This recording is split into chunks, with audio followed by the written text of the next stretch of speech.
Hello प्यारे बच्चों, स्वागत है आप सभी का आपके अपने यूट्यूब चैनल यूनिक हिंट में। अगर आप 9th क्लास में हो और आपको अपना 9th क्लास का मैथ बिल्कुल फ्री में सीखना है तो आप सभी बिल्कुल सही जगह पे आए हो। तो आप सभी को मैं बता दूं कि मैं आपको बिल्कुल आपका 9th क्लास और 10th क्लास का मैथ बिल्कुल फ्री में सिखाऊंगा। आपको जो क्लासें हैं वो 1 बाई 1 मिलती जाएंगी, यानी कि सबसे पहले हम 1.1 को करेंगे, फिर 1.2 फिर 1.3, ऐसे ही हम अपनी सभी एक्सरसाइजों को कंप्लीट करेंगे और आपके सिलेबस को बिल्कुल अच्छे से कंप्लीट करेंगे। तो आप सभी इस चैनल को सब्सक्राइब जरूर कर लेना, जिससे कि आपको आगे आने वाली वीडियोस भी मिल सकेंगी। अगर आपको वीडियो अच्छी लगे तो वीडियो को लाइक कर देना और इस वीडियो को अपने उन भाई बंधुओं में शेयर जरूर कर देना जो कि 9th क्लास में आ गए हैं और वो ट्यूशन नहीं पढ़ पा रहे हैं या ट्यूशन नहीं पढ़ते हैं। तो आप सभी उनको इस वीडियो को शेयर जरूर कर देना, जिससे कि वो अपने 9th क्लास और 10th क्लास के मैथ को बिल्कुल फ्री में अच्छे से कंप्लीट कर पाएंगे। तो मैंने आपके लिए ऑलरेडी एक वीडियो बना दी है जिसमें कि मैंने 1.1 एक्सरसाइज के नाम से होगी, जिसमें कि मैंने जो इंपॉर्टेंट डेफिनेशन थी उनको करवाया। आज की इस क्लास में हम अपनी 1.1 एक्सरसाइज को करेंगे, लेकिन उससे पहले मैं आपको 2-3 डेफिनेशन करवाऊंगा। मैंने आप सभी को बताया था कि मैं आपको बिल्कुल जीरो लेवल से आपके मैथ को कराऊंगा, जिससे कि जो बच्चा कमज़ोर भी होगा वो भी अच्छे से अपने 9th क्लास के मैथ को अच्छे से कवर कर पाएगा। आपको अपना 8th क्लास 7th क्लास का मैथ आता हो चाहे नहीं आता हो,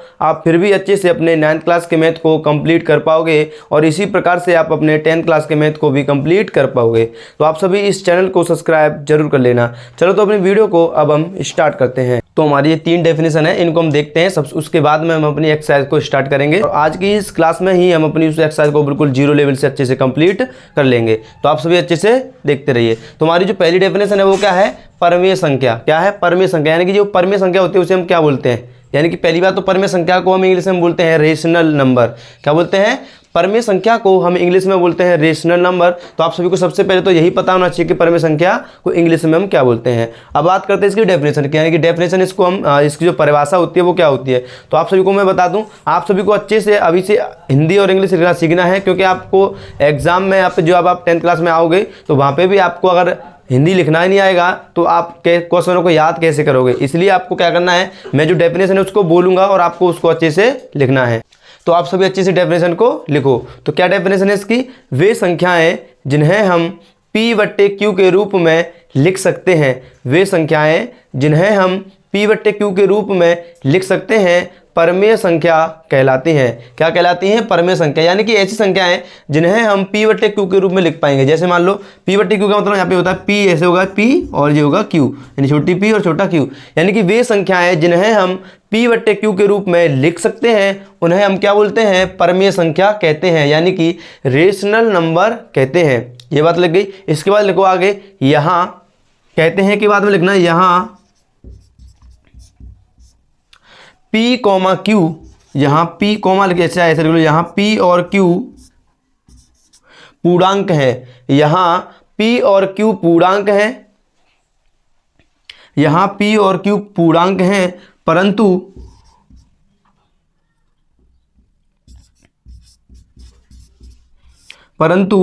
Q does not equal to 0। परंतु जो Q होगा वो 0 के बराबर नहीं होना चाहिए। अगर ये Q 0 के बराबर अगर हो जाता है तो हमारी जो संख्या होगी वो एक परमेय संख्या नहीं होगी। तो आप सभी अच्छे से पहले डेफिनेशन को लिखो और मैं आपको अच्छे से एग्जाम्पल से अच्छे से क्लियर कर दूंगा कि परमेय संख्या कौन सी होंगी और परमेय संख्या कौन सी नहीं होंगी। तो आप सभी सबसे पहले जो मैंने आपको लिखाया है इसको अच्छे से नोट कर लो। तो मुझे लगता है कि आपको अच्छे समझ में आ गया होगा कि इसकी डेफिनेशन क्या है। अब मैं आपको बताता हूँ इसका एग्जाम्पल, यानी कि जो परमेय संख्या होंगी वो कैसी कैसी होंगी। जैसे मैंने मान लो यहाँ पे लिख दिया 2/3, मैंने लिख दिया 5/4, जैसे मैंने लिख दिया यहाँ पे 7/2, मैंने लिख दिया -6/4। -6/4 नहीं लिख सकते, क्यों? अब देखो मैं ये भी आपको समझा देता हूँ। क्योंकि परमेय संख्या एक ऐसी संख्या होगी जो किसी भी नंबर से कटेगी नहीं, आपस में ये किसी से भी कटेंगे नहीं। लेकिन यहाँ पे देखो ये किससे कट रहा है? ये 2 से कट रहा है और ये भी 2 से कट रहा है। तो 6/4 होगी वो परमेय संख्या नहीं होगी, लेकिन जो 3/2 होगी वो एक परमेय संख्या होगी। तो यहाँ पे आप इसको आप मत लिखो, क्योंकि ये यहाँ पे एक परमेय संख्या नहीं होगी। तो यहाँ तक लिख गया आपका। यहाँ पे इसकी जगह पे आप लिख लो कोई 5/2। ऐसी संख्या सभी हमारी क्या होंगी जिन्हें हम P/Q के रूप में लिख पाएंगे, वो होंगी वो सभी हमारी क्या होंगी? परमेय संख्या होंगी, यानी कि रेशनल नंबर होंगे। तो आप सभी ये तो जानते होंगे जो P है ये Q है, तो जो ऊपर वाला होता है इसे बोलते हैं हम क्या? हर, अंश बोलते हैं इसको, हम क्या बोलते हैं, अंश। और इसको इंग्लिश में बोल देता हूँ, इंग्लिश में बोलते हैं इसको हम नॉमिनेटर। क्या बोलते हैं, नॉमिनेटर। इसको बोलते हैं हिंदी में हम पहली बात हर, क्या बोलते हैं, हर। और इसको इंग्लिश में बोलते हैं डिनोमिनेटर। तो आपको ये भी बात अच्छे से पता होनी चाहिए। तो मुझे लगता है कि आपको यहाँ पर जो एग्जाम्पल है वो भी समझ में आ गए होंगे। अब मैं आपको कुछ एक्स्ट्रा इस डेफिनेशन के लिए सिखाता हूँ, जो कि हमें आगे अपनी एक्सरसाइज करेंगे हम अपनी 1.1, तो वहाँ पर भी हमें इसकी ज़रूरत पड़ेगी। तो आप सभी अच्छे से देखते जाइए।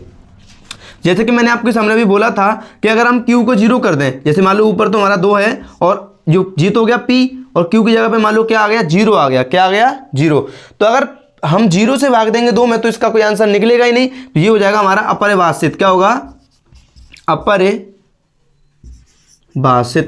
यानी कि इसका मतलब ये है कि हम 0 का भाग किसी भी नंबर में, यानी 2 हो 3 हो कोई भी नंबर हो उसमें भाग नहीं दे सकते। यानी कि हम 0 नहीं रख सकते हैं किसको, Q को। तो ये एक परमेय संख्या नहीं होगी। आपको ये क्लियर हो गया होगा। अब बात करते हैं आगे।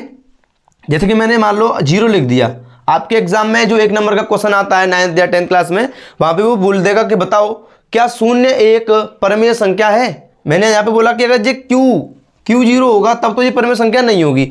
लेकिन मैं आपको नॉर्मली बोलूं क्या 0 एक परमेय संख्या है, तो हम बोलेंगे हाँ। अब आप सोच रहे होंगे ये कैसे हो गया, तो आप देखो अच्छे से। जैसे मान लो मैंने यहाँ पे लिखा 4, मैंने क्या लिखा, 4। अब आप बताओ कि 4 के नीचे मैं 1 लिख सकता हूँ, लिख सकता हूँ। क्यों, क्योंकि अगर मैं 4 के नीचे 1 लिखूंगा इसका मतलब फिर भी क्या रहेगा, 4 ही रहेगा। यानी कि जब हम किसी भी नंबर में 1 का भाग देते हैं तो वो नंबर वही का वही रहता है। तो यानी कि हम 4 को 1/4 लिख सकते हैं। अब ये क्या बन गया, ये तो बन गया P और ये बन गया Q, यानी कि P/Q के रूप में ये बन गया। तो यानी कि जितने भी जो नंबर्स होंगे, जितने भी जो पूर्णांक होंगे, वो सभी हमारे क्या होंगे, परमेय संख्या होंगे। तो आगे मैं आपको एक नोट और लिखा दूंगा, जिससे क्या होगा कि आपका अगर पेपर में 1 नंबर का क्वेश्चन आएगा तो आप उसको अच्छे से कर पाओगे। तो मुझे लगता है कि आपको यहाँ तक अच्छे से क्लियर हो गया होगा। अब बात करते हैं 0 की। तो बताओ 0 के नीचे भी अगर मैं 1 लिख लूँ, किसके नीचे, 0 के नीचे 1 लिख लूँ, तो आंसर इसका क्या रहेगा, 0 ही रहेगा। क्या रहेगा, 0। और 0 एक क्या बन जाएगी, परमेय संख्या बन जाएगी। क्योंकि देखो 0 को मैं कैसे लिख सकता हूँ, 0/1। 0/1 क्या बन गया, P/Q।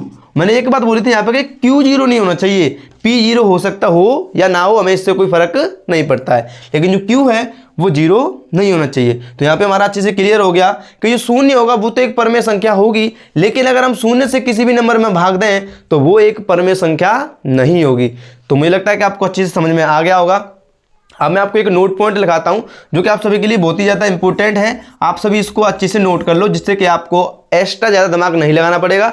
आपको केवल इस नोट को पढ़ लेना है और आपका जो क्वेश्चन है वो अच्छे से सॉल्व हो जाएगा। तो नोट क्या है, आप सभी लिखो 0 यानी कि 0 एक परमेय संख्या है। 0 एक परमेय संख्या है।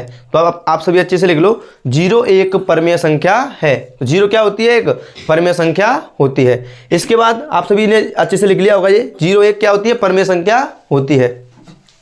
इसके बाद दूसरा नोट लिखो, ये तो पहला नोट हो गया। इसके बाद दूसरा नोट और है जो कि आप सभी के लिए बहुत ही ज़्यादा इंपॉर्टेंट है ये भी। तो लिखो, सभी पूर्णांक परमेय संख्या होते हैं। सभी पूर्णांक परमेय संख्या होते हैं। जितने भी जो पूर्णांक होंगे वो एक परमेय संख्या माने जाएंगे। कैसे, जैसे पूर्णांक क्या होते हैं, जैसे माइनस की सभी नंबर्स, यानी जितने भी जो माइनस के नंबर होंगे वो, और जितने भी प्लस के नंबर होंगे वो, और 0, ये सभी क्या होते हैं, हमारे पूर्णांक होते हैं। अगर पूर्णांक के बारे में नहीं पता है तो इसी वीडियो का यानी कि 1.1 एक्सरसाइज का एक पहला पार्ट डला हुआ है, अभी मैंने 2-3 दिन पहले डाला था।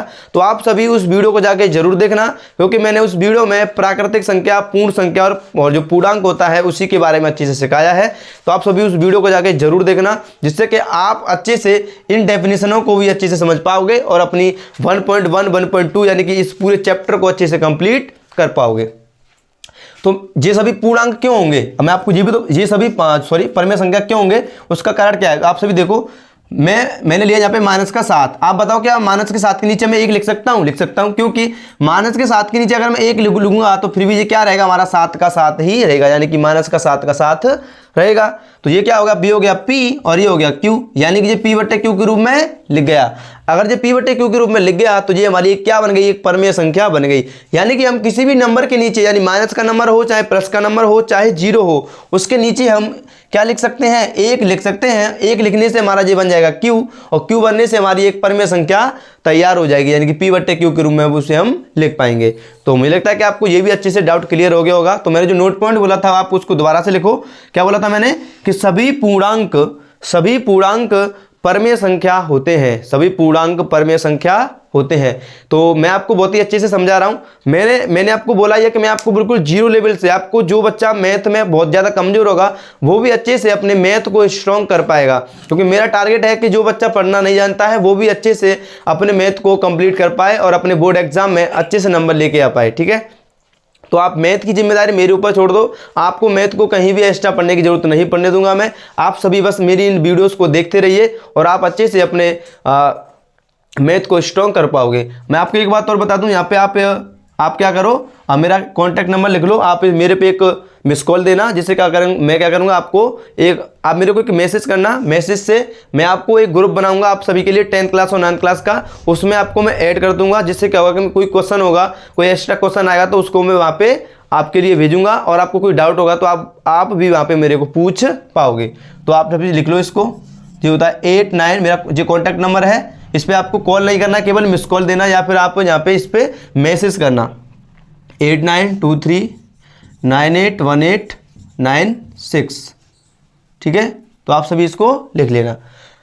आगे बढ़ते हैं, जो हमारी अगली डेफिनेशन है वो क्या है, अपरिमेय संख्या। इसे इंग्लिश में बोलते हैं हम इरेशनल नंबर। देखो, इसे बोलते हैं रेशनल नंबर, इसे बोलते हैं इरेशनल नंबर। तो आप सभी इसके लिए तैयार हो जाओ। जो डेफिनेशन मैंने आपको भी परिमेय संख्या के बारे में लिखाई थी उसको आपने अच्छे से लिख लिया होगा। तो आप सभी को अब लिखना है अपरिमेय संख्या के बारे में। किसके बारे में, अपरिमेय संख्या के बारे में। तो आप सभी अच्छे से लिखो। देखो, परिमेय संख्या के बारे में अगर आप जान गए तो अपरिमेय संख्या को आपको जानने में कोई समस्या नहीं होगी। क्यों, देखो, क्योंकि इसमें आता है कि वे संख्याएं जिन्हें हम P/Q के रूप में लिख सकते हैं, और यहाँ पे होता है वे संख्याएं जिन्हें हम P/Q के रूप में नहीं लिख सकते। बस इतना अंतर होता है, और कुछ में और इसमें कुछ भी अंतर नहीं है। तो लिखो आप सभी, वे संख्याएं जिन्हें हम P/Q, यानी वही लाइन ये वाली, वे संख्याएं जिन्हें हम P/Q, वे संख्याएं जिन्हें हम P/Q के रूप में नहीं लिख सकते, वे संख्याएं जिन्हें हम P/Q के रूप में नहीं लिख सकते, क्या कहलाती हैं, अपरिमेय संख्या कहलाती हैं, यानी कि इरेशनल नंबर कहलाती हैं। क्या, इरेशनल नंबर कहलाती हैं। यहाँ पे पूरा नहीं हुआ, आप सभी गलत मत रखना, यहाँ पे AL और आएगा इसमें, इरेशनल। ठीक है, ये हो गया हमारा इरेशनल नंबर। ठीक है, तो आप सभी को अच्छे समझ में आ गया होगा। वे संख्याएं जिन्हें हम P/Q के रूप में नहीं लिख सकते अपरिमेय संख्याएं कहलाती हैं, अपरिमेय संख्याएं कहलाती हैं।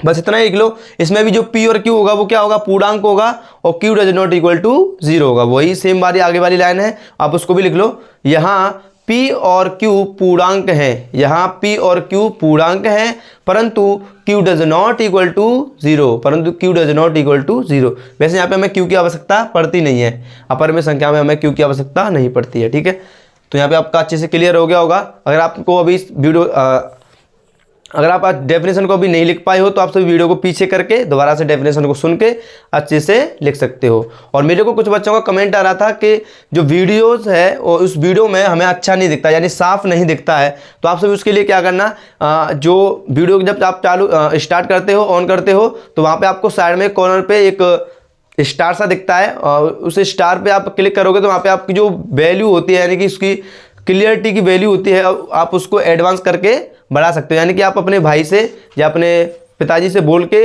उस वीडियो की क्वालिटी को बढ़वा सकते हो, क्योंकि आपकी जो क्वालिटी होगी वो कितनी होगी, लगभग मान लो 360 मेगापी होगी, ऐसे होगी। तो आप इसको 720 के करीब कर लेना, कितना 720 कर लेना, या फिर 1080 कर लेना। उससे क्या होगा कि जो वीडियो है आपको बिल्कुल क्लियर अच्छे से दिखेगी। ठीक है, तो आप सभी ये वाला काम भी कर लेना। मेरे को कुछ बच्चों का कमेंट आया था कि वीडियो साफ नहीं दिखती है, तो उसका कारण यही है कि आपकी जो वीडियो है वो इसमें चलती होगी, किसमें, इसमें चलेगी, तो वीडियो की क्वालिटी होगी वो कैसी होगी, थोड़ी सी खराब होगी। तो आप सभी यहाँ पे 720 में करके देख लेना, 720 में कर लो, चाहे 1080 P लिखा होता है वहाँ पे, उसमें करके देख लेना, आपको अच्छे से क्लियर हो जाएगा। अब आपको मैं इसके कुछ एग्जांपल लिखा दूँ, जैसे कि एग्जांपल क्या होंगे इसके, जैसे कि √2, √3, जितनी भी जो अंडर रूट वाली संख्याएं होंगी जिनका हम फैक्टर नहीं कर पाएंगे वो सभी हमारी क्या होंगी, अपरिमेय संख्या ही होंगी।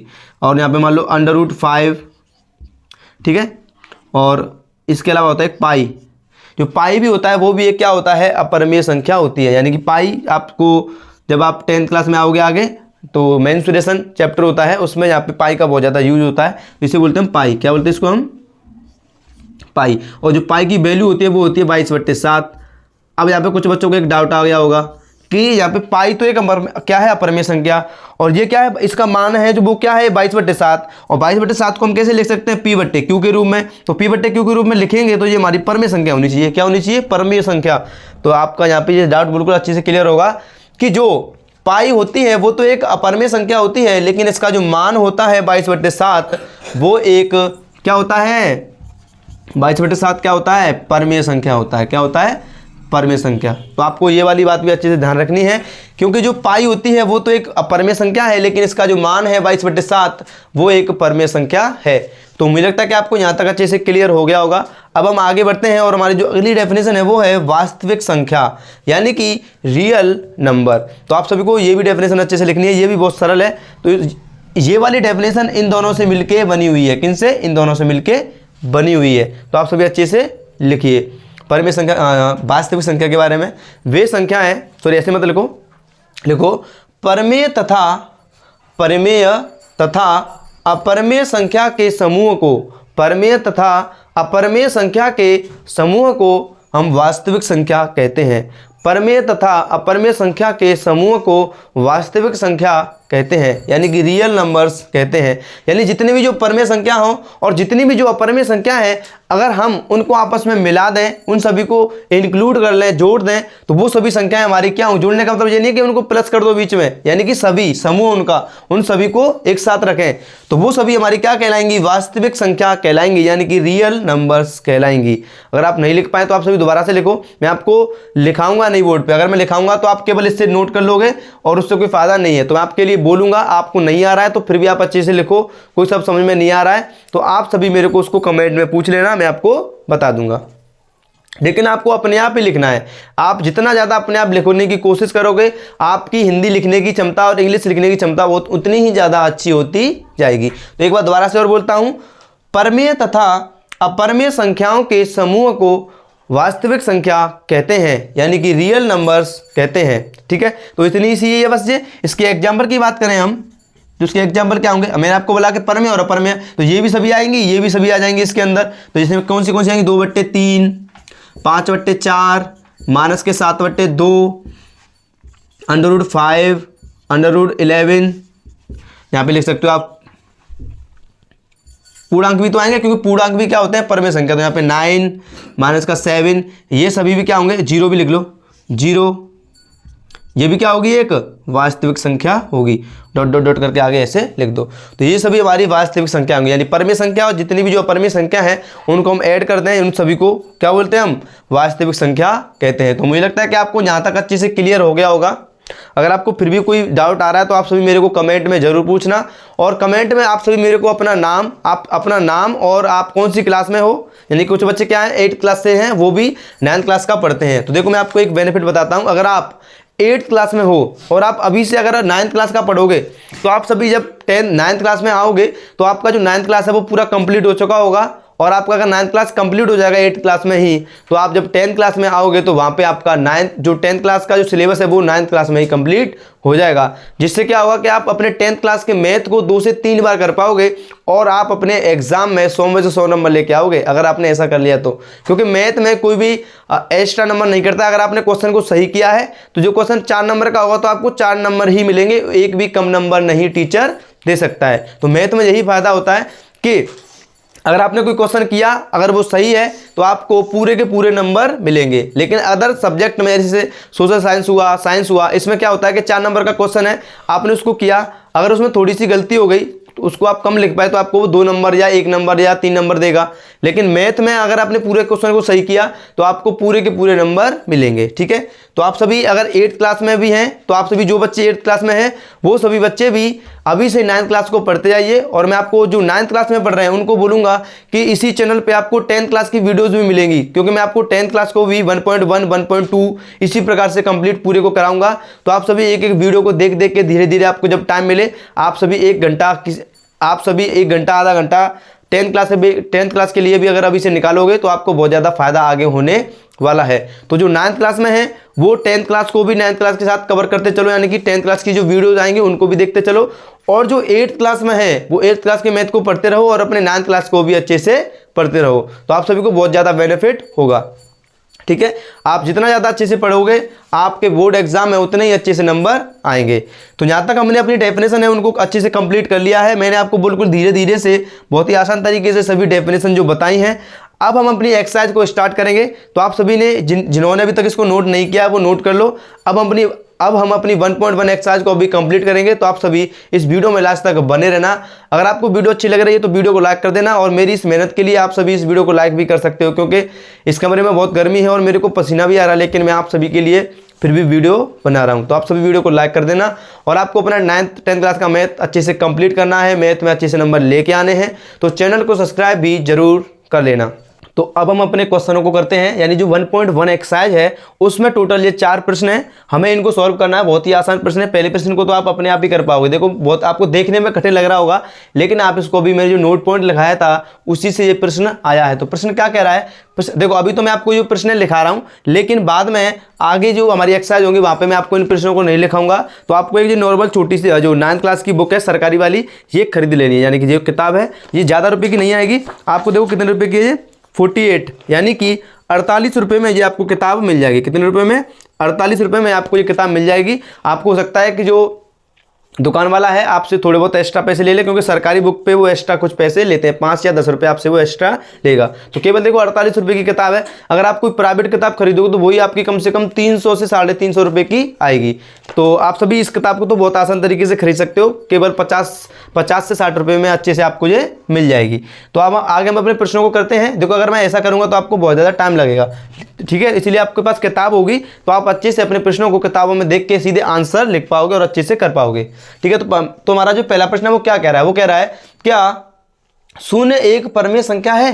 वो क्वेश्चन कर रहा है कि बताओ क्या शून्य एक परमेय संख्या है। और मैंने आपको भी नोट पॉइंट लगाया था कि जो शून्य होती है वो एक परमेय संख्या होती है। आप सभी पीछे अपने पेज पलट के देखो, वहां पे आपका लिख रहा होगा कि शून्य एक, नोट पॉइंट पहला है शून्य एक परमेय संख्या होती है। तो वही पूछ रहा है जे कि क्या शून्य एक परमेय संख्या होती है। उसके बाद इसने बोला क्या आप इसे P/Q के रूप में लिख सकते हैं। क्या हम शून्य को P/Q के रूप में लिख सकते हैं। उसके बाद इसने बोला यहाँ P और Q पूर्णांक हैं और Q does not equal to 0 है, यानी कि जो Q है वो 0 नहीं होना चाहिए, और इसे हम P/Q के रूप में लिख पाएंगे कि नहीं वही हमें बताना है। तो इसमें कोई कुछ नहीं एक्स्ट्रा आपको करना, आपको नॉर्मल बस इसमें यहाँ पे ऐसे लिखना है सॉल्व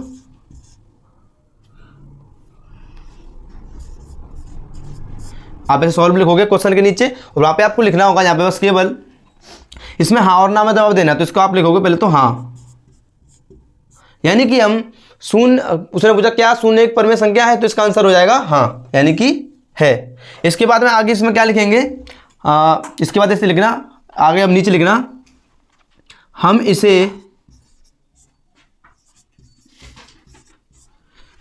P/Q के रूप में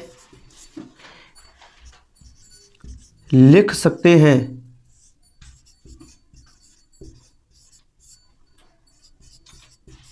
जैसे आप लिख देना यहाँ पे 0/1, 0/2, इसके नीचे कुछ भी लिख सकते हैं हम। ये हो जाएगा हमारा P और ये हमारा हो जाएगा Q। ठीक है, तो हम इसको ऐसे लिख सकते हैं, ये हमारा P हो गया जी, ये हो गया हमारा Q, तो हम इसको ऐसे भी लिख सकते हैं। इसके बाद और कुछ भी नहीं करना, सॉल्व में लिख देना हाँ, वहाँ पे लिख देना हम इसे P/Q के रूप में लिख सकते हैं। उसके नीचे एग्जांपल लिख देना ये वाले 0/1, 0/2 और अदर भी कुछ भी और भी हो सकते हैं। तो यहाँ पे जो 0 होगा वो तो P का काम करेगा, और जो 2 है या 1 है या और भी कोई भी नंबर होगा वो किसका काम करेगा, Q का काम करेगा। उसने बोला भी है कि Q हमें 0 तो लेना ही नहीं है, तो Q 0 नहीं लेंगे, 0 के अलावा हम किसी भी नंबर को ले सकते हैं। तो ये हमारा अच्छे से सॉल्व हो चुका है, इसमें कुछ भी नहीं करना आपको। ठीक है, तो पहला प्रश्न हमारा अच्छे से हो गया, बस इसमें हाँ और हमें बताना था कि हम इसको P/Q के रूप में लिख सकते हैं, और कैसे लिखेंगे वो भी मैंने आपको अच्छे से भी बता दिया है। तो आप सभी इसको अच्छे से नोट कर लो। आगे हम अपने दूसरे प्रश्न को करेंगे जो कि आप सभी के लिए बहुत ही ज़्यादा इंपॉर्टेंट है। इन प्रश्नों की आपको आगे भी बहुत ज़्यादा जरूरत पड़ेगी, तो मैं आपको इन प्रश्नों को करने के 2 तरीके बताऊंगा। आपको जो अच्छा लगे आप उसी तरीके से करना, और मैं आपको ये भी बताऊंगा कि आपको कौन से तरीके से कब आंसर निकालना है। ठीक है, तो आप सभी अच्छे से पहले इसको नोट कर लो। तो आपको अगर नोट नहीं कर पाया तो वीडियो को रोक के नोट कर लेना, क्योंकि ज़्यादा तो मैंने लिखाया नहीं है, आप सभी को मेरे साथ ही साथ में इसको नोट करते हुए जाना है बस, ठीक है।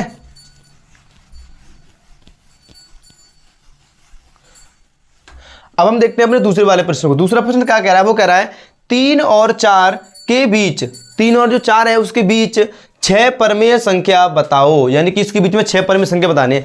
आप अगर नॉर्मल देखोगे कि 3 और 4 के बीच में 6 परमेय संख्या निकालना तो बहुत ज़्यादा कठिन हो जाएगा। कैसा हो जाएगा, यानी कि आपको कोई भी दिख नहीं रही है, तो 3 और 4 है, 3 के बाद 4 आता है, उसमें परमेय संख्या तो मैं कोई मतलब नॉर्मली देखें तो कोई संख्या नहीं है, लेकिन परमेय संख्या इसके अंदर होंगी। तो मैं आपको पहले उस तरीके को बताता हूं जिस तरीके से तुम्हें ज्यादातर क्वेश्चनों को करना है। तो उसके लिए क्या करना है, जैसे अगर इसने बोला कि यहाँ पे 6 परमेय संख्या बताओ, कितनी परमेय संख्या 6, अगर यहाँ पे इसने बोला कि 6 परमेय संख्या बताओ तो आपको इन दोनों नंबर्स में 7 से गुणा करना है, 7 से गुणा और भाग करना है, किससे, 7 से। तो यहाँ पे हम करेंगे, यहाँ पे लिखेंगे सॉल्व,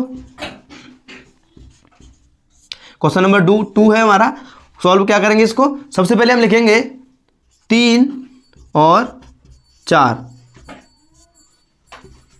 ये लिखना है। इसके बाद आप नीचे लिखना 3,4 में, मैं लिख रहा हूं ऐसे लिखना है आपको, 3,4 में 7 से गुणा भाग करने पर, ठीक है भाई। तो यहां पे गुणा भाग 3 में अलग करेंगे, 4 में अलग करेंगे, तो यहां पे करेंगे 3 गुणा, 3 में कितने का 7 का गुणा करना है और 7 से क्या देंगे, भाग देंगे। ऐसे में क्या करना है, 4 में भी 7 से गुणा करना है और 7 से क्या देना है, भाग देना है। तो यहाँ पे इसको हम सॉल्व करेंगे,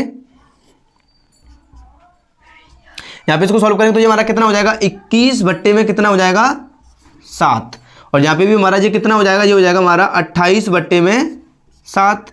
देखो नीचे का ये हमारा जो हर है, यानी कि जो डिनोमिनेटर है वो क्या है, सेम है, क्या है, सेम। तो आप ये बताओ कि 21 के बाद क्या आएगा, 22। देखो जैसे मैंने यहाँ पे लिखा 1/2, बताओ आपका 1/2 से बड़ी संख्या क्या होगी, 2/2 होगी कि नहीं होगी। यहाँ पे 1 था, यहाँ पे 2 हो गया, यानी इससे बड़ी संख्या ये हो गई। नीचे वाला सेम रहना चाहिए। अगर देखो नीचे वाला अगर सेम है और ऊपर वाला नंबर बढ़ता हुआ जा रहा है तो वो उससे बड़ी संख्याएं होंगी, कैसी होंगी, बड़ी। अगर उससे वो छोटा होगा उससे छोटी लिखेंगे यहाँ पे, तो उससे कैसी होंगी, छोटी होंगी। तो यहाँ पे ऐसी इसी प्रकार से यहाँ पे भी हमारी जो नंबर्स है वो बनेंगे। तो यहाँ पे हम लिखेंगे नीचे, इसके बाद लिखना है 6 परमेय संख्या। यहां पे आप इसके आगे ये भी लिख सकते हो 3,4 के बीच 6 परमेय संख्या बराबर करके, सबसे पहले देखो सबसे छोटी हमारी क्या है, 21/7 है, ये तो हमें दिया, यानी 21/7 किससे निकल के आया है, 3 से, और 28/7 किससे निकल के आया है, 4 से। तो यहाँ पे हम क्या करेंगे, सबसे ये तो हो गई हमारी, जैसे 3 और 4 हो गए, 3 ये रही, 4 ये रही, जब ये 3 और 4 ही तो 7 से हम भाग देंगे, किस में तो 3 आएगा, और 7 का भाग देंगे 28 में तो 4 आएगा।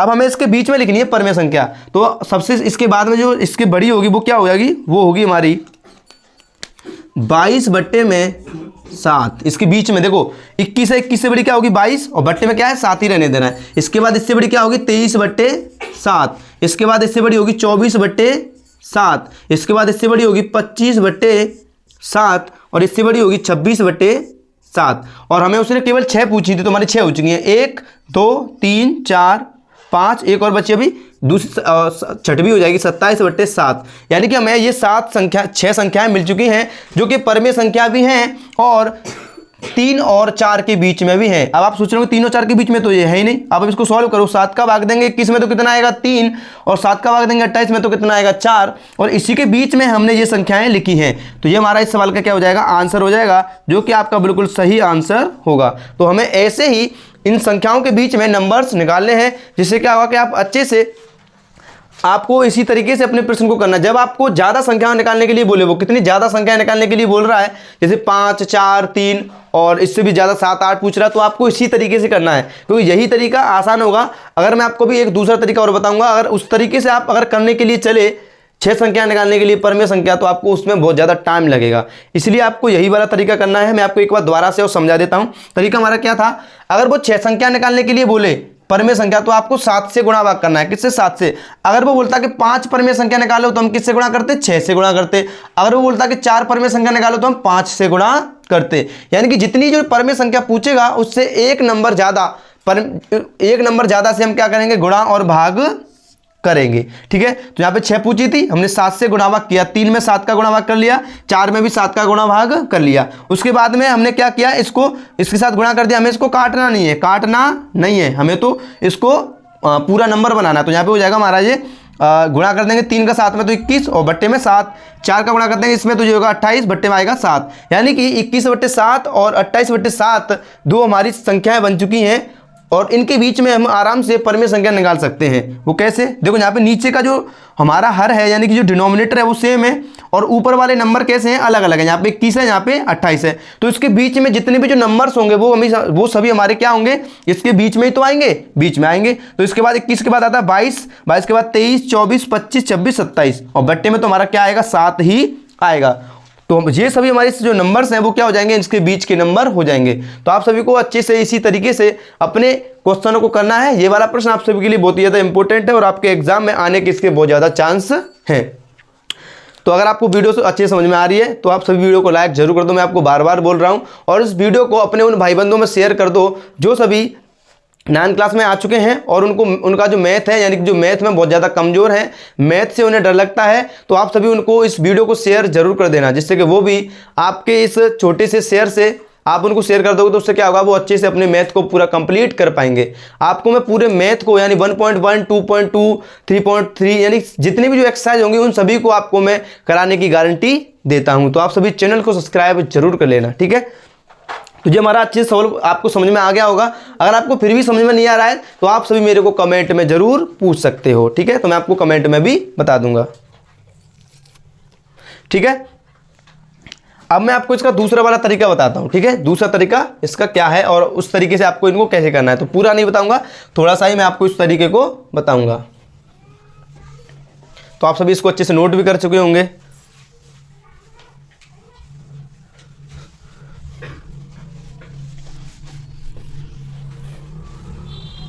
जैसे दूसरा तरीका क्या है, जैसे हमें इनके बीच में संख्या निकालनी है तो हम क्या करेंगे, यहाँ पे 3 और 4 के बीच में मान लो वो एक संख्या या दो संख्या निकालने के लिए बोल रहा है, तब आपको ये वाला तरीका लगाना है। तो क्या करेंगे, हम 3 और 4 को जोड़ेंगे और इसमें 2 का क्या दे देंगे, भाग दे देंगे।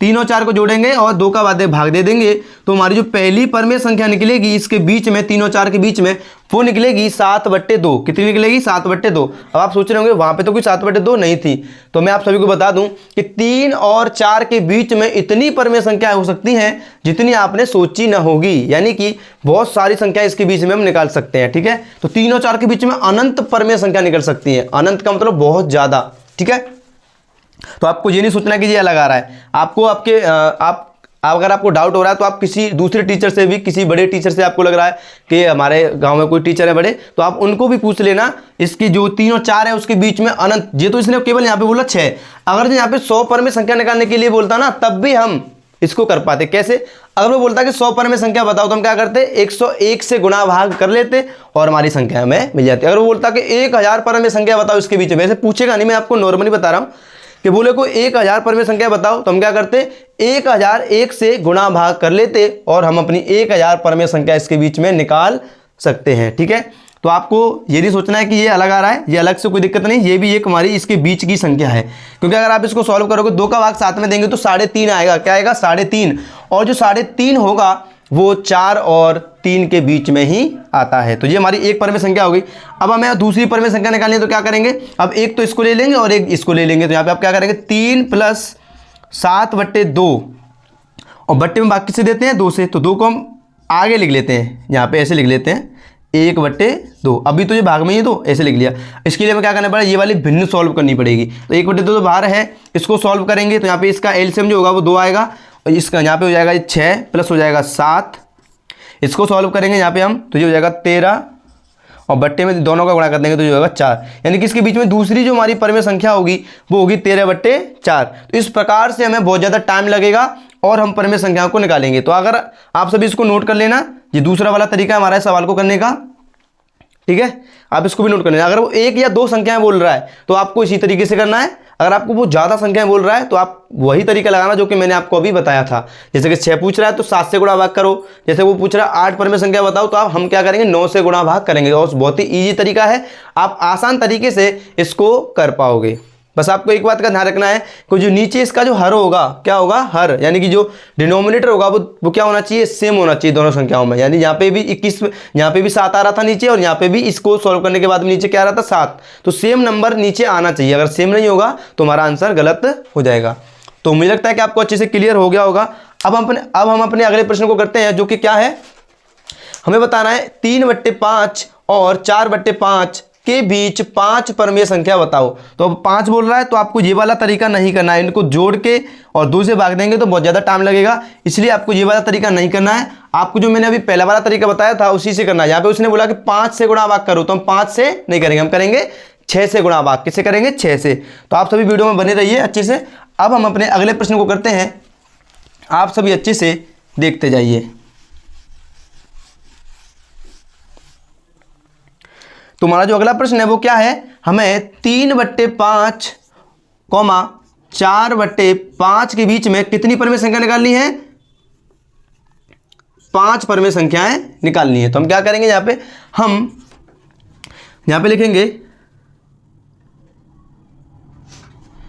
3/5, 4/5 में 5 पूछ रहा है, तो 6 से गुणा भाग करने पर हम 6 से गुणा भाग कर देंगे। तो 6 से गुणा भाग करेंगे तो यहाँ पे देखो, सबसे पहले हम यहाँ पे लिखते हैं 3/5 में गुणा करेंगे 6 का गुणा 6 का भाग। इसी प्रकार से हम यहाँ पे भी करेंगे, तो 4/5 में भी हम क्या करेंगे, 6 से गुणा करेंगे और 6 से क्या दे देंगे, भाग। ठीक है, तो इसको अब गुणा, इसको काटना नहीं है, इसको गुणा कर लेना है। क्या करना है, गुणा, क्योंकि हमें आगे परमेय संख्या चाहिए, इसलिए हमें यहाँ पे काटना नहीं होता है। अगर काटना ही होता तो हम गुणा क्यों करते। ठीक है, यहाँ पे हम क्या करेंगे, अब ये हो जाएगा हमारा 18 और ये हो जाएगा हमारा 30। भाई गुणा कर लिया, इनका गुणा करेंगे तो यहाँ पे कितना आ जाएगा, ये हो जाएगा 24 और ये हो जाएगा हमारा 30। यानी कि ये मैंने आपको भी बोला भी था कि जो हमारा डिनोमिनेटर होगा, यानी कि जो हमारा हर होगा वो सेम होना चाहिए। कैसा होना चाहिए, सेम। तो यहाँ पे भी सेम आ रहा है, कोई दिक्कत नहीं है। तो आपको ये अब नॉर्मल इसके बीच में संख्या निकाल देनी है। तो यहाँ पे लिख देंगे हम 3/5, 4/5 के बीच 5 परमेय संख्या बराबर करके क्या लिखेंगे। सबसे पहले देखो, मैंने आपको बताया था ये तो सेम नीचे सेम रहेगा। इसके बाद 18 के बाद क्या आएगा, 19। यहाँ पे आ जाएगा हमारा 19/30। इसके बाद अगली हो जाएगी 20/30। इसके बाद क्या होगी, 21/30। इसके बाद होगी 22/30। इसके बाद 23/30। तो ये हमारी क्या होगी, परमेय संख्या। अब आपको मैं एक बात और बता दूं, आगे आपको ये हमारा फाइनल आंसर नहीं है, क्योंकि जो परमेय संख्या होती है वो क्या होती है, जो पी और क्यू होगा वो किसी भी नंबर से नहीं कटता है, किसी भी नंबर से वो नहीं कटते हैं। लेकिन यहाँ पे देखो, जो हमारा 19/30 तो किसी भी नंबर से नहीं कटेगा, लेकिन जो हमारा 20/30 है वो क्या है, कट रहा है। क्या है, कट रहा है। तो यहाँ पे ये वाला नहीं होगा। तो सबसे पहला हमारा 19 क्या हो जाएगा, 30। ये तो कट नहीं रहा है, ये कट रहा है। देखो ये 0 इस 0 से कट गया, तो यहाँ पे हमारा अगला आएगा 2/3। इसके बाद ये भी कट रहा है, देखो ये 3 से कट रहा है, ये भी 3 से कट रहा है, तो ये कटेगा 3 से 7 बार और ये 3 से कटेगा 10 बार। तो ये हो जाएगा हमारा 7/10। इसके बाद ये भी कट रहा है, ये कट रहा है 2 से 11 बार और ये कट रहा है 2 से 15 बार। तो ये हो जाएगा 11/15। आपको एक लाइन और कर लेनी है, जैसे अगर कोई भी संख्या कट रही है वहां पे तो उसको काट लेना है। इससे पहले वाले प्रश्न में शायद नहीं कट रहा था, अगर कट रहा हो तो आप काट लेना। वैसे कट नहीं, 7 से कोई भी नंबर वहां पे नहीं कट रहा था। ठीक है, तो ये हो गया। इसके बाद ये कट रहा है 23/30 नहीं कट रहा, तो इसको 23/30 ही लिख देना है। तो मुझे लगता है कि आपको आगे अच्छे समझ में आ गया होगा। अगर कोई भी नंबर कट रहा होगा तो आपको उसको काट लेना है, उसके बाद में अपना आंसर यहाँ पे फाइनल कर देना है। तो मुझे लगता है कि आपको अच्छे से समझ में आ गया होगा कि हमें अपना कैसे प्रश्न को सॉल्व करना है। अगर आपके सामने आप कोई भी प्रश्न आ जाएगा तो आप उसको बहुत ही आसान तरीके से कर पाओगे और आपका जो आंसर है बिल्कुल सही आएगा। तो आगे हम अपने अगले प्रश्न को करेंगे, तो आप सभी पहले इसको अच्छे से नोट कर लो। अब हम अपने लास्ट प्रश्न को करते हैं, जो कि क्या है, 4th क्वेश्चन। ये हमारा इस एक्सरसाइज का लास्ट क्वेश्चन है। आप सभी स्कोर कर लो हमारा, और जो हमारी एक्सरसाइज क्या हो जाएगी, फिर कंप्लीट हो जाएगी।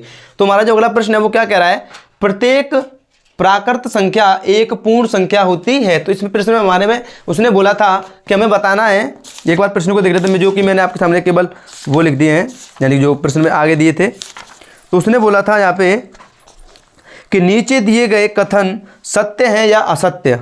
जो आपको ये तीनों जो प्रश्न दिख रहे हैं, इसमें बताना है कि ये सत्य है या असत्य, और हमें बताना है कि कारण के साथ उत्तर अपने उत्तर दीजिए, यानी कारण भी बताना है। क्या बताना है? इसका कारण भी बताना है कि जो हमारा सत्य और असत्य है वो क्यों है, ये भी हमें आगे बताना है। ठीक है, तुम्हारा पहला प्रश्न क्या है जो फोर्थ पार्ट का, वो है प्रत्येक प्राकृत संख्या एक पूर्ण संख्या होती है। यानी जितनी भी जो प्राकृतिक संख्याएं होंगी वो पूर्ण संख्याएं होंगी, तो इसका आंसर होगा सत्य। यानी कि हाँ, इसका हम यहाँ पे लिखेंगे, क्या लिखेंगे आप सभी? सत्य और असत्य में बताना था, तो ये हमारी बात क्या होगी? सत्य होगी। ठीक है, सत्य, यानी कि ये बात हमारी सही है। तो क्योंकि ये जितने भी जो हमारी प्राकृत संख्याएं होंगी वो हमारी पूर्ण संख्या होती है। ऐसा क्यों? यहाँ पे लिखेंगे इसके बाद में, क्योंकि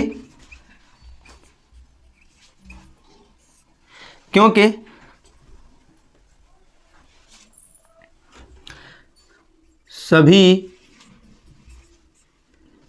प्राकृत संख्या पूर्ण संख्या के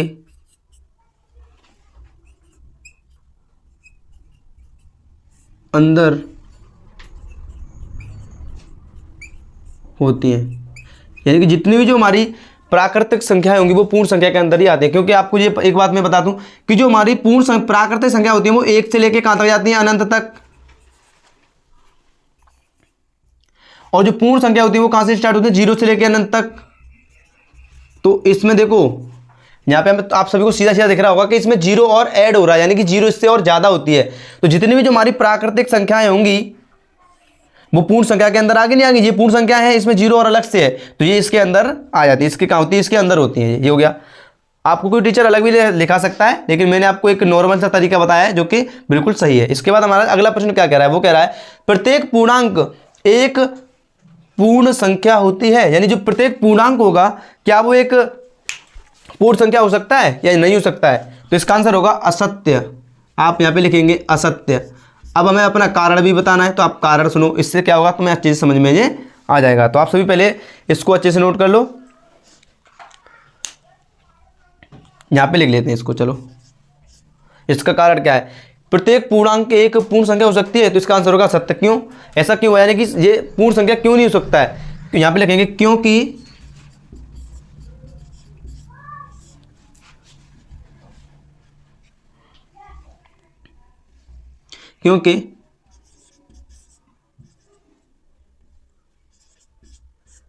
क्योंकि कोई भी ऋण संख्या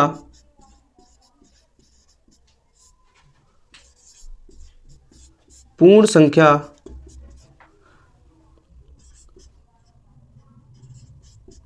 नहीं होती है। इसका कारण यह है, यानी कि कोई भी ऐसी ऋण संख्या नहीं है जो कि पूर्ण संख्या के अंदर आ जाए। ठीक है, क्योंकि पूर्णांक क्या होता है? पूर्णांक के अंदर माइनस की संख्या भी आती है, प्लस की संख्या भी आती हैं और 0 भी आता है। लेकिन जो पूर्ण संख्या होती है उसके अंदर 0 और प्लस वाली संख्याएं आती हैं। यानी कि जो माइनस वाली संख्याएं होंगी, -1, -2, -3, -10, ये सभी इसके अंदर नहीं आते हैं। किसके अंदर? पूर्ण संख्या के अंदर। इसलिए जो हमारी बात थी वो बोल रहा था कि बताओ क्या जो हमारी पूर्णांक होंगे वो पूर्ण संख्या हो सकते हैं? इसका आंसर होगा असत्य। क्योंकि कोई भी ऋण संख्या का मतलब होता है माइनस वाली संख्या, -2, -3, ऐसी जो जितनी भी संख्याएं होंगी वो सभी हमारी क्या होती हैं? ऋण संख्याएं होती है। ऋण का मतलब होता है माइनस वाली। कौन सी वाली? Negative number. तो ये क्या हो गया? नेगेटिव नंबर जितने भी जो होंगे वो पूर्ण संख्या के अंदर नहीं आते, यानी कि पूर्ण संख्या नहीं होते हैं। तो आपको ये भी अच्छे से क्लियर हो गया होगा। अब हम देखते हैं अपना तीसरा प्रश्न, जो कि क्या कह रहा है? वो कह रहा है प्रत्येक परमेय संख्या एक पूर्ण संख्या होती है। यानी कि जो प्रत्येक परमेय संख्या होगी वो पूर्ण संख्या हो सकती है। इसका आंसर होगा असत्य। ये भी असत्य बात है, यानी ये भी सही नहीं है। अब कारण लिखेंगे क्योंकि, भाई कारण क्या है इसका? क्योंकि कोई अब नंबर लिख लो, क्योंकि 2/3 एक पूर्ण संख्या नहीं है। अब आप ये मत सोचना कि यहाँ पे मैंने 2/3 ही क्यों लिया, आप कोई भी नंबर ले सकते हो। यानी कि जो P/Q के रूप में हो वो ले लेना, और वो हमारा पूर्ण संख्या हो ही नहीं सकता है। 2/3, 5/3, 8/10 कोई भी नंबर ले लेना, वो हमारा क्या होगा?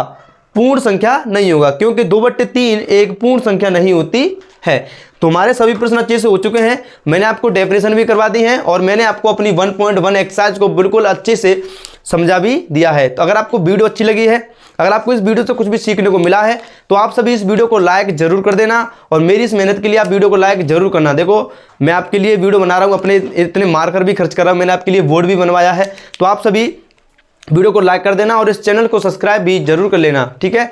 और अपनी इस वीडियो को अपने दोस्तों के साथ, अपने आपके रिलेशन में जो भी हो, आपके चाचा, फूफा, बुआ, मौसा, कोई भी हो, उनके घर में भी अगर आपके भाई या बहन हो, उनको भी इस वीडियो को शेयर जरूर कर देना, जिससे कि वो भी अच्छे से बिल्कुल बिना ट्यूशन पढ़े इसी फ़ोन से ही अपने बिल्कुल फ्री में यूट्यूब पर अच्छे से अपने 10th क्लास और 9th क्लास के मैथ को बिल्कुल कंप्लीट कर पाएंगे। और जो छोटे बच्चे हो, अगर आपके घर में 1 क्लास से लेके 8th क्लास तक, यानी कि 1 से लेके अगर आप 10th क्लास तक के बच्चों को इस चैनल के बारे में बता सकते हो, क्योंकि जो बेसिक मैथ होता है वो भी मैं इसी चैनल पे करवाता हूँ। वैसे बहुत सारी वीडियोस भी डली हैं, आप सभी चैनल पे जाके देख भी सकते हो कि मैंने कितने अच्छे से बहुत सारी वीडियोस बेसिक मैथ की सिखाई है, जिसमें कि मैंने LCM, SCF और जो फ्रैक्शन वगैरह होते हैं वो सभी भी मैं आगे सिखा चुका हूँ वीडियोज़ में।